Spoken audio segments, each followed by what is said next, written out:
আসসালামু আলাইকুম, সকালে কেমন আছেন? আলহামদুলিল্লাহ, বোর্ডিং তৈরি করে ফেলেছি।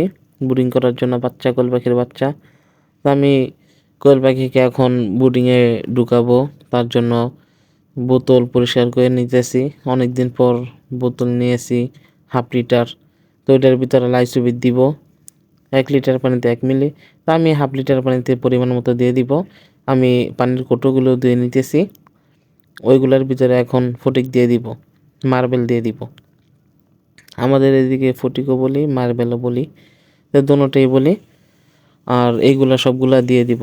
এইগুলা দেওয়ার কারণটা হলো, আপনার অনেকেই বলবেন যে এইগুলো দেওয়ার কারণটা কি? তো এইগুলা দেওয়ার কারণটা হলো যে পাখি পানি খেতে গেলে বাচ্চা ভিজে যায়। তো ভিজে গেলে ঠান্ডা লেগে যায়। তো ওই পাখিটা আর ছোট পাখি, তো আর ওই পাখিটা আর বাঁচানো সম্ভব হয় না, একেবারেই বাঁচানো সম্ভব হয় না 1%। তো এই ফটিকগুলা দেওয়া কারণ হলো এটা। আর আমি বোর্ডিং করার জন্য সব কিছু প্রস্তুত করে নিতেছি, সব কিছু ম্যানেজমেন্ট করে নিতেছি, আদার ব্লেন্ডার করে নিয়েছি। তো ওইগুলা আমি কোয়েল পাখিকে দিয়ে দিব।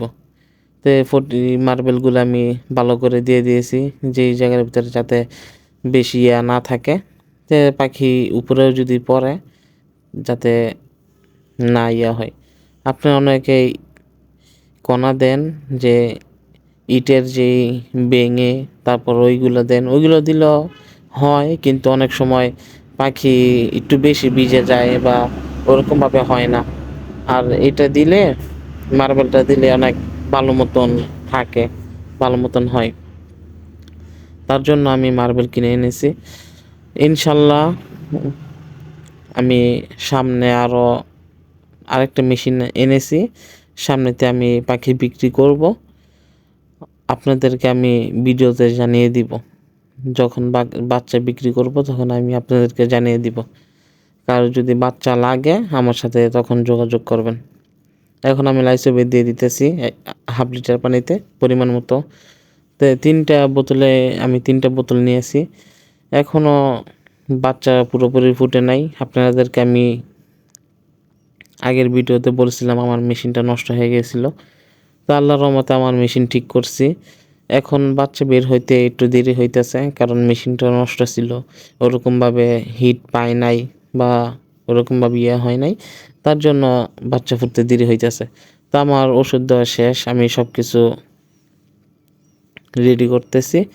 তো বোতলটা পড়ে গিয়েছিল, দিয়ে তারপর নাড়িয়ে দিয়ে ওষুধটা মিশিয়ে ভালো করে তারপর বোতলটা লাগিয়ে দিয়েছি।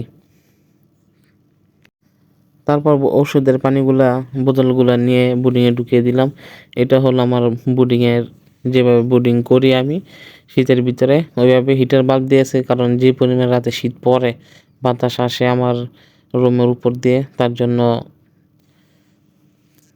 হিটার বাল্ব দিয়ে দিয়েছি। আর বাচ্চা ফুটে গেছে আলহামদুলিল্লাহ, অনেকগুলাই ফুটেছে। আলহামদুলিল্লাহ, আমার জন্য সবাই দোয়া করবেন। আর এগুলা যতগুলো পাখি ফুটবে সবগুলোই 150 পাখি আমার বন্ধু নিবে, বাই নিবে। তাই সব পাখিগুলোই আমি 20 দিন বড় করে তারপর দিয়ে দিব, কারণ এত ছোট পাখি শীতের ভিতরে সে পালতে পারবে না, নতুন খামারি হবে। আমি অনেক খুশি, আপনারা আমাকে এই পর্যন্ত আপনারা সবাই সাপোর্ট দিয়েছেন। আর আমার জন্য যদি কেউ 5 টাকা বা কিছু টাকা ইনকাম করতে পারে, সেটার জন্য আমি অনেক গর্বিত। কারণ আমার জন্য, আমার উসিলায় আল্লাহ পাক বড় করে সবাইকেই। আমার উসিলায় কেউ যদি একটু কোনো কিছু করতে পারে, সেটার জন্য আমি অনেক খুশি। আর সবাই শীতের ভিতরে সাবধান থাকবেন, কারণ কোনোভাবে পাখিকে ঠান্ডা লাগানো যাবে না।